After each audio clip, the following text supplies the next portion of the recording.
Bonjour. Bonjour, je m'appelle Julia, je suis actuellement une consultante en lean manufacturing. J'ai entendu que vous vouliez faire du lean dans votre entreprise. C'est ça? Oui, tout à fait. En analysant les performances de l'année dernière, j'ai vu qu'il y avait pas mal de gaspillage dans l'entreprise. Je viens de penser à essayer de faire du lean. J'ai vu que beaucoup d'entreprises utilisaient le lean management pour améliorer leurs performances. Ça sert à quoi concrètement? Le lean management est une approche fondamentale d'amélioration de la performance opérationnelle. Je ne vais pas vous expliquer la définition, par contre je peux vous dire que d'après ses fondateurs japonais, 80% du lean consiste à créer une dynamique d'élimination des gaspillages et de maximisation de la valeur ajoutée. J'hésite. La différence entre le lean management et lean manufacturing? Vous avez utilisé quoi pour chez nous? Les deux? Une question qui est souvent posée. L'optimisation des flux de production dans une démarche lean production passe par la suppression des stocks et de toutes les opérations inutiles. L'objectif est de ne produire que le juste nécessaire, juste à temps du lean production. Le lean est utilisé dans le domaine de l'administration. Dans la production, l'intérêt est de toujours réduire les pertes. Si vous voulez, le contour du lean management est plus grand mais moins spécifique.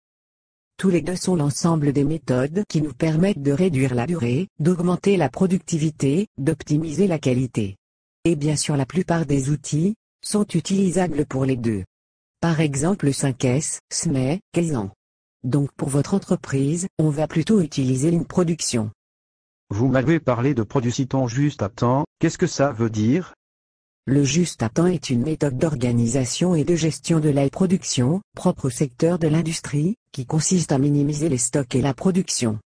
Ok, je commence à comprendre à quoi sert le lean, et donc je voudrais bien savoir aussi comment vous voulez l'adapter avec mon entrepôt. Bien sûr. On va faire un choix des indicateurs de référence et définir le ou les objectifs.